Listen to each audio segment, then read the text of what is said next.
Assalamualaikum warahmatullahi wabarakatuh. Perkenalkan, nama saya Muhammad Nur dari Prodi MKH 3B.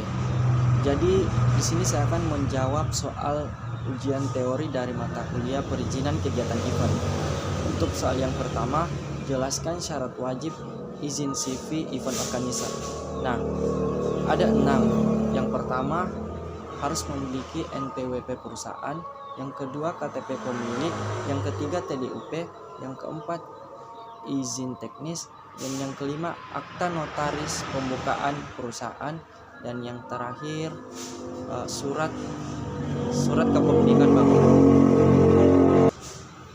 Untuk soal yang kedua, jelaskan tata cara pengurusan visa artis atau visa pembicara luar negeri. Nah, untuk tata cara pengurusannya, petugas yang pertama itu petugas imigrasi dari Indonesia akan memeriksa persyaratan yang diajukan oleh orang asing tersebut. Setelah itu, setelah persyaratan terpenuhi dan pembayaran sudah dilaksanakan sesuai dengan peraturan perundang-undangan, maka petugas imigrasi akan mengeluarkan visa tinggal terbatas paling lama selambat-lambatnya 3 hari. Dan untuk soal yang ketiga, coba jelaskan perbedaan pengurusan perizinan keramaian dengan pemasangan reklame. Nah, untuk tata cara pengurusan perizinan keramaian, pihak panitia akan mengajukan permohonan izin kepada RT, RW, dan kelurahan setempat. Setelah itu akan membuat proposal kegiatan tersebut. Nah, setelah itu akan mengajukan permohonan kepada Polsek dan Polres setempat, dan juga mengajukan permohonan permintaan bantuan keamanan.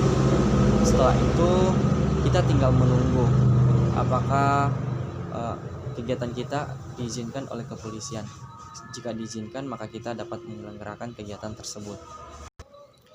Nah, sedangkan untuk tata cara pemasangan reklame, yang pertama itu pemohon datang ke kantor Dispenda untuk melakukan pengisian pendaftaran wajib pajak untuk mendapatkan NPWPD. Setelah mendapatkan NPWPD, pemohon akan mengisi surat pemberitahuan pajak daerah. Setelah itu surat pemberitahuan pajak daerah, setelah itu disertai dengan fotokopi situ surat izin tempat usaha, dan juga disertai dengan rekomendasi dari camat. Nah, setelah semua berkas lengkap, maka selambat-lambatnya paling lama 7 hari akan dikeluarkan izin pemasangan reklame tersebut.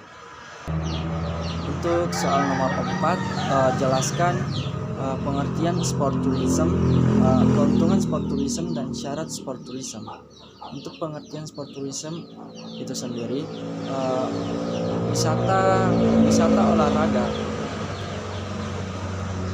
wisata olahraga merupakan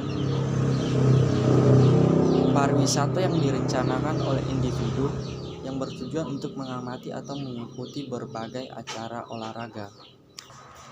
Adapun keuntungan sport tourism dapat menciptakan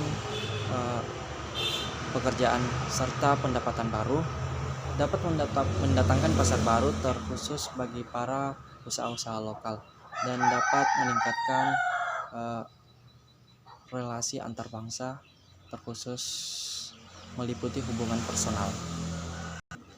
Adapun syarat sport tourism, yang pertama, perizinan dari pihak pengelola gedung atau tempat, mengurus perizinan secara lokal di Polres atau Kapolres tempat, dan yang ketiga, mengurus perizinan secara nasional kepada Kapolri secara tertulis, dan yang keempat, mengurus perizinan secara internasional secara tertulis, dan juga memasang spanduk dan banner, dan yang terakhir mengurus surat permohonan pemasangan reklame.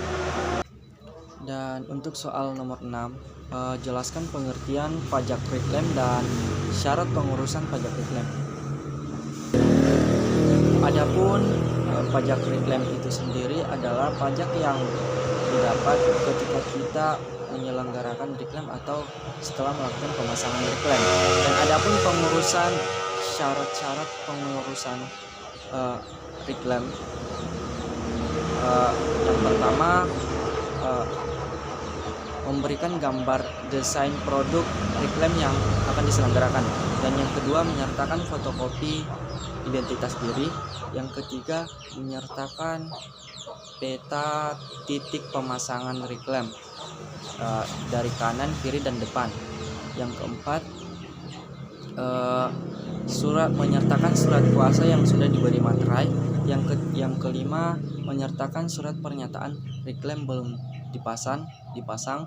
Dan yang keenam menyertakan surat pernyataan tidak keberatan pemasangan reklam dari pihak lokasi pemasangan.